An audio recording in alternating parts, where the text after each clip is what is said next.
fissura labial e a fenda palatina, também chamadas de lábio leporino e goela de lobo, são malformações congênitas que ocorrem durante a formação do feto. Atualmente no nosso país fala-se um pouco mais sobre o assunto, não porque aumentou a incidência de casos, mas sim porque o número de diagnósticos e a taxa de sobrevida dos portadores cresceu significativamente. Recentemente, ocorreram mudanças no nosso país que trouxeram também esse assunto em voga. Tornou-se um tratamento do Sistema Único de Saúde, o SUS, a reparação de lábio leporino. E é por isso que hoje nós vamos estudar um pouco mais sobre essa condição.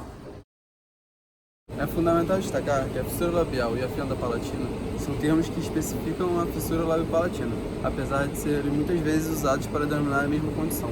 A fissura labial ou lábio leporino é uma abertura que começa sempre no lateral do lábio superior, dividida em dois segmentos. Já na fenda palatina, a abertura pode atingir somente o palato primário ou o secundário, como também as duas estruturas. Essa é uma condição grave, pois causa dificuldades desde a alimentação, respiração e fala da criança, sendo essa de aspecto funcional. Além disso, essa anomalia pode cometer fatores sociais futuros. Com isso, o tratamento recomendado é a realização de uma cirurgia corretiva, a qual precisa ser avaliado o caso individual para se escolher a técnica de cirurgia adequada, uma vez que possui grande quantidade de diferentes casos relacionados a essa malformação. Para que o procedimento cirúrgico seja bem executado, é necessário um cuidado especial com a integração de diferentes áreas da saúde, como o cirurgião plástico para correção efetiva, o otorrinolaringologista para verificar a respiração adequada, a odontologia para checar a carga dentária e a fonoaudiologia para os processos da fala. Acredita-se que é a anomalia congênita mais comum da face humana, resultando de um atraso dos componentes da face relacionados à região frontal, maxilar e abóbada palatina, sendo esse um aspecto embriológico, um ponto-chave para o entendimento profundo da fissura labiopalatina. É importante ressaltar como esses defeitos congênitos se dão no momento do desenvolvimento. Vamos falar do processo fisiológico primeiro. Os primórdios da face começam a aparecer na quarta semana. Eles aparecem como 5 estruturas em torno do estomodeu, que é a boca primitiva do embrião. São uma eminência frontonasal, o par de processos maxilares e o par de processos mandibulares. Os pares de processos maxilares e mandibulares da face derivam do primeiro par de arcos faríngeos, enquanto que a eminência frontonasal se dá pela proliferação do mesênquima da cabeça. Tais estruturas são produzidas predominantemente pela proliferação de células da crista neural, que migram das pregas neurais das regiões do mesencéfalo e romicéfalo. Essas células são a principal fonte dos componentes do tecido conjuntivo, cartilagem, ossos, ligamentos nas regiões da face oral. Os dois processos mandibulares se fundem para formar a mandíbula. A covinha é um vestígio embrionário dessa fusão. Concomitantemente, os processos maxilares se projetam e formam as laterais do lábio superior. No entanto, a parte central dessa fusão se dá pelo segmento intermaxilar, que surge dos processos nasais mediais da eminência frontonasal. Assim, forma-se a maxila. O palato se desenvolve em 2 estágios, palato primário e palato secundário. No início da sexta semana, o palato primário começa a se desenvolver a partir do segmento intermaxilar, que se projeta para dentro do estomodeu. Ele representa apenas uma pequena parte do palato duro no adulto. O restante do palato se dá pela formação do palato secundário, que é o primórdio dos palatos duro e mole no palato adulto. Ele se desenvolve também a partir da sexta semana, a partir de 2 pregas mesenquimais dos processos maxilares. Inicialmente, essas estruturas, as prateleiras palatais, se projetam inferiormente de cada lado da língua. Com o desenvolvimento da mandíbula, a língua se desloca e, como resultado, assume uma posição inferior da boca. Assim, os processos palatinos laterais se alongam e ascendem para uma posição horizontal superior. Gradativamente, desenvolve-se um osso no palato primário. O osso avança a partir da maxila e do palato para os processos palatinos laterais, para formar o palato duro. As partes posteriores desse palato não são ossificadas, elas se estendem posteriormente para além do septo nasal, fundindo-se para formar o palato mole, inclusive sua projeção cônica mole, a úvula. A ráfia palatina mediana indica a linha de fusão dos processos palatinos laterais e também é um vestígio embrionário. As fendas do lábio superior e do palato são as anomalias craniofaciais mais comuns. Os defeitos são geralmente classificados de acordo com critérios de desenvolvimento, tendo a fossa incisiva como marco de referência. As fendas labiais e palatinas são muito marcantes, pois resultam um aspecto facial anormal e defeitos na fala. Há 2 grupos principais de fendas do lábio e do palato. As anomalias na fenda anterior incluem as fendas labiais com ou sem fendas na porção alveolar da maxila. As fendas anteriores resultam de uma deficiência do mesênquima das saliências maxilares e do segmento intermaxilar. As anomalias na fenda posterior incluem as fendas do palato secundário ou posterior, que se estendem através das regiões moles e duras do palato até a fossa incisiva. As fendas posteriores são causadas pelo desenvolvimento defeituoso do palato secundário e resultam da distorção de crescimento dos processos palatinos laterais que impedem a sua migração medial e a sua fusão. A fenda labial geralmente resulta de uma falha da união da proeminência maxilar com os processos nasais mediais. Alguns exemplos são a fenda labial unilateral, a fenda labial bilateral e a fenda mediana do lábio, que é uma deficiência mesenquimal da formação do processo segmento intermaxilar. Já a fenda palatina resulta da falha das duas prateleiras palatinas em se fundir com a outra ao longo da linha média, na região da ráfia palatina. Qualquer um dos fatores patógenos pode explicar a fenda. Essas incluem a migração inadequada ou proliferação de células da crista neural e a morte excessiva de células. A fenda palatina também pode ocorrer como resultado da falha de prateleiras em se elevarem no tempo correto, defeitos do desenvolvimento muscular, um alagamento excessivo da cabeça e falha das prateleiras para se fundir, e uma ruptura secundária dessa fusão. Além disso, quando o primeiro arco faríngeo não se desenvolve apropriadamente, a língua não se rebaixará e irá obstruir fisicamente a elevação da prateleira palatina, também causando esse problema. Alguns casos de fenda labial parecem ser causados por agentes teratogênicos, como drogas anticonvulsionantes. Além disso, podem ser causados por mutações em fatores de transcrição, como o IRF6, que diante de pesquisas recentes é bastante relevante para o entendimento bioquímico dos quadros patológicos da fenda labial palatina. Realmente, há um grande número de relatos científicos que correlacionam portadores de fissuras labiopalatinas com uma tendência maior a possuir uma saúde bucal prejudicada, desenvolvendo doenças periodontais e principalmente apresentando um maior risco ao desenvolvimento de cárie dentária.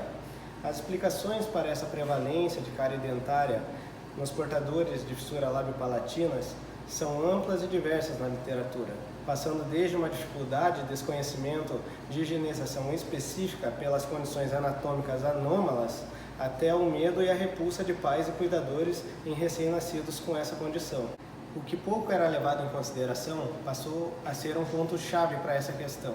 Pesquisadores da Universidade de Washington, em um estudo de 2016, correlacionaram o fato de que camundongos nocaute para o gene IRF6 e, consequentemente, portadores de fissura labiopalatinas também apresentam anormalidades funcionais em suas glândulas salivares maiores.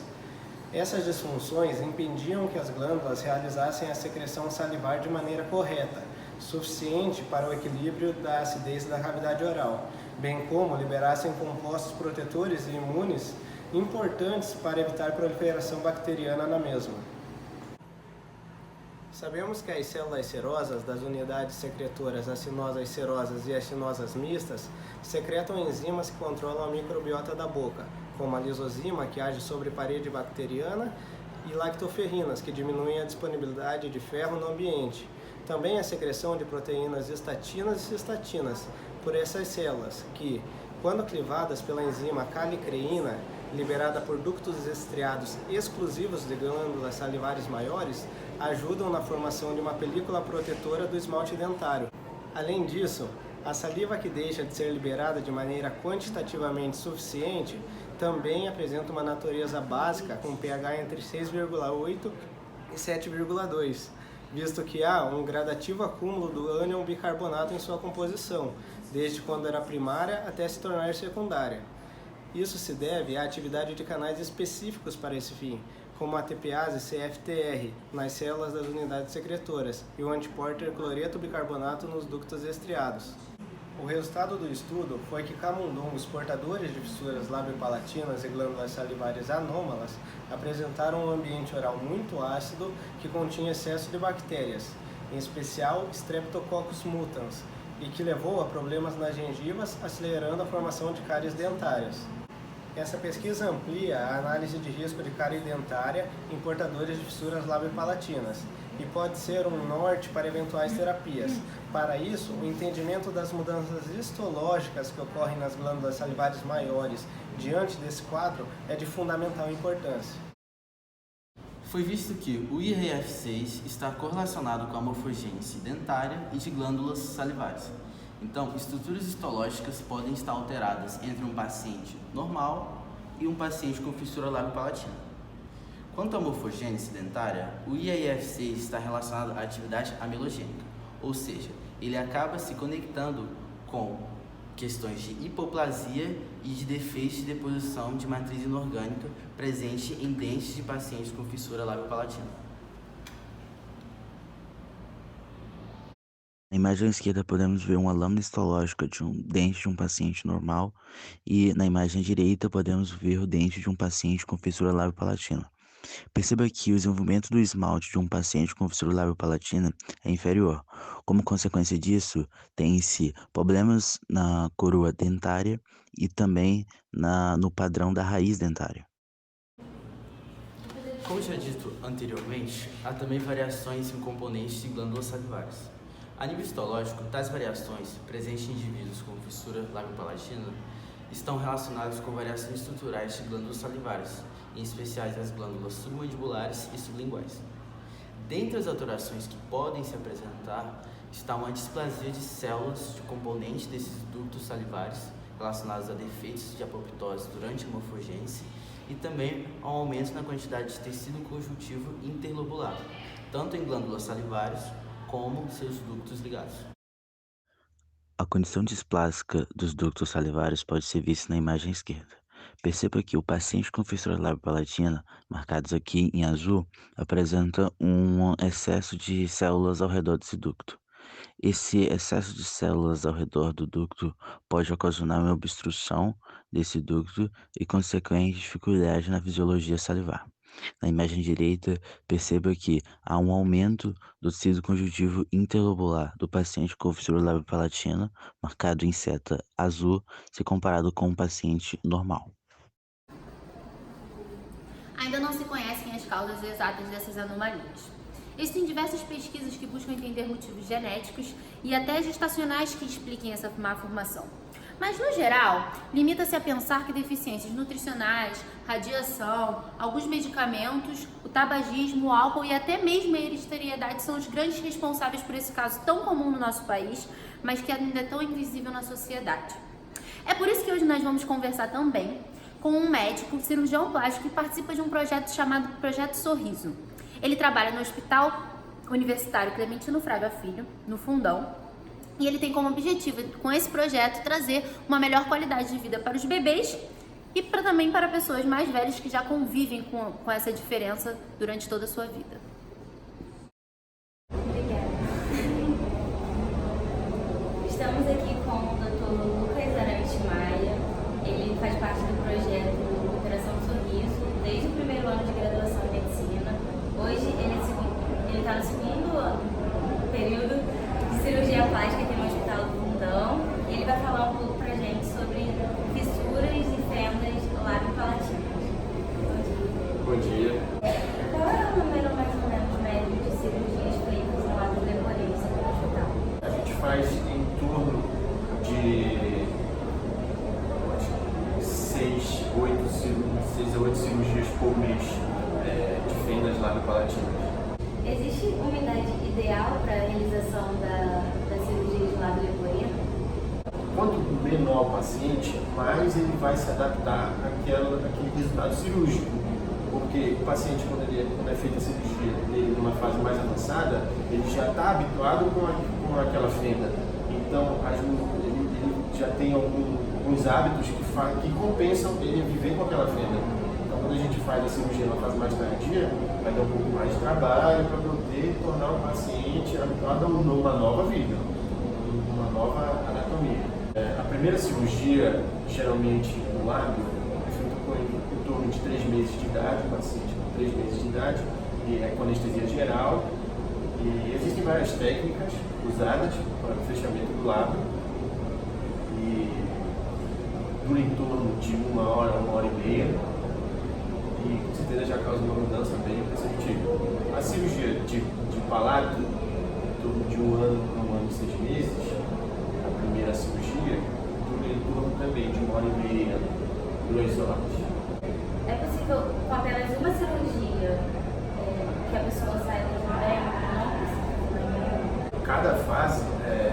vai ter uma cirurgia específica. Então, para o lábio, a gente vai ter um objetivo que é corrigir aquele lábio no primeiro tempo com uns 3 meses. Então pode ser que seja necessário, no decorrer da vida, que ela necessite de outras cirurgias. Como é o acesso dessa cirurgia no atual modelo público de saúde brasileiro? Através da saúde básica, do posto de saúde, o paciente é encaminhado para o CISREG, o CISREG é encaminhado para cá, para o fundão. E qualquer um pode fazer cirurgia? Qualquer pessoa pode ter acesso. Uma pessoa mais velha que tem a fenda palatina, ela consegue ter uma vida normal das dificuldades dela? Então, o ser humano se adapta àquela vida. Então, ela lógico, vai ser uma pessoa com uma vida normal como as outras pessoas que não têm esse tipo de problema, mas se adapta. Inclusive, nós já fizemos cirurgias em pessoas com o primeiro tempo de cirurgia com 63 anos de idade, de fenda labial e palatina. Quais são as mudanças mais significativas na vida de uma pessoa após a realização dessa cirurgia? A mudança estética, com certeza, faz toda a diferença. E também a parte funcional. Você conseguir falar bem, conseguir comer bem, isso muda a vida da pessoa. Obrigada, doutora. De nada. A análise anatômica das fissuras labiopalatinas envolve o entendimento fisiológico dos 2 palatos componentes do teto da cavidade oral, os palatos duro, mais anterior, e mole, mais posterior. O palato duro apresenta uma base óssea de sustentação formada pelos 2 processos palatinos da maxila e pelas lâminas horizontais do osso palatino. Além disso, apresenta a rafa palatina na região mediana e as rugas palatinas que auxiliam na apreensão do alimento contra a língua durante o movimento de mastigação e deglutição. Já o palato mole possui uma base muscular de sustentação, composta pelos músculos palato grosso, palato faríngeo, tensor do véu palatino e levantador do véu palatino, todos inseridos na aponeurose palatina. Como falado anteriormente, as fissuras labiopalatinas são malformações congênitas caracterizadas pela abertura ou descontinuidade das estruturas do lábio e ou do palato. Nesse contexto, existem várias maneiras de se classificar, sendo a disciplina mais utilizada, que tem como referência anatômica o forame incisivo, localizado na parte mais anterior do palato duro. São 8 classificações. Temos a fissura labial esquerda pré-forame completa e incompleta, fissura labial bilateral pré-forame completa e incompleta, fissura labial bilateral e esquerda transforame completa e fissura palatina pós-forame completa e incompleta, sendo a completa a que acomete o lábio e o alvéolo e a incompleta que acomete só o lábio. Para finalizar a abordagem anatofisiológica das fissuras labiopalatinas, observa-se a deglutição como processo definido pela condução do alimento até o estômago, sendo composto por 3 fases: oral, faríngea e esofágica. O oral é a única parte voluntária e faríngea e esofágica são as partes involuntárias. Uma fissura labiopalatina, sintoma muito recorrente, é a disfagia. A alteração anatômica exacerbada da pré-maxila palatina opõe aos movimentos de língua durante a primeira fase da deglutição, que dificulta a pega do mamilo ou da mamadeira na área da alimentação pelo neonato, que associada à posição posterior da língua em repouso, torna o impulso muscular não efetivo na hora da prega. A correção cirúrgica, seja na queiloplastia ou na palatoplastia, provoca uma diminuição dos sintomas de disfagia, que pode ser abordado mais profundamente sob uma perspectiva fisiológica. Conforme dito anteriormente, as fissuras labiopalatinas se configuram como defeito congênito craniofacial mais comum. Essa malformação dificulta diversas atividades fisiológicas, sendo uma das mais notáveis a dificuldade de engolir, e será por ela que iremos começar a falar. Como os pacientes que possuem fissuras labiopalatinas não possuem formação adequada da musculatura do véu palatino, essas pessoas não conseguem deglutir de forma fisiológica, levando a um quadro de patofisiologia da deglutição, que consiste, nesse caso, em uma não funcionalidade do esfíncter valofaríngeo, que permite uma comunicação não funcional entre a naso e a orofaringe, que no caso da deglutição pode levar a engasgos e refluxos nasais. Em bebês, sem uma correta orientação, esse quadro pode levar a um prejuízo nutricional, o que impede a realização da cirurgia para a correção das fissuras. Dessa forma, fica evidente a importância da correta orientação que os pacientes precisam receber de uma equipe profissional multidisciplinar. Além disso, podemos citar também como patologia relacionada às fissuras palatinas a otite média. A otite média nada mais é que a inflamação da orelha média e ocorre de forma muito prevalente em pacientes com fissuras. A principal razão para a ocorrência da otite média nas crianças com fissura palatina parece ser a disfunção tubária crônica, especialmente por uma falha no mecanismo de abertura da tuba. Há também correlação entre as alterações reversíveis da fenda auditiva, como a otite média com efusão, com as formas crônicas de dano tecidual. Essa correlação é chamada de teoria de contínuo. A disfunção tubária, que é a causa inicial para as doenças auditivas em pacientes com fissuras, ocorre pois nessas pessoas os músculos tensor e elevador do véu palatino apresentam uma importante alteração no seu trajeto e inserção no palato, já que não ocorre a união entre as fibras musculares de ambos os lados na linha média no palato. Ao contrário, a inserção ocorre na borda do palato duro fissurado e ipsilateral. Assim, a contração muscular tende a ser deficiente, não ocorrendo a tração normalmente esperada da cartilagem da tuba auditiva. Depois dessa série de entrevistas com os nossos especialistas e com o Dr. Lucas do Projeto Sorriso, chegamos à conclusão de que precisamos falar mais sobre esse defeito congênito. A cada 650 crianças nascidas no nosso país, pelo menos uma apresenta fissura labiopalatina. Então é de extrema importância que a gente debata, principalmente agora que o seu tratamento foi incluído no nosso Sistema Único de Saúde, como dito anteriormente. Obrigada mais uma vez pela sua atenção e por dar continuidade e abertura para esse assunto. Bom dia.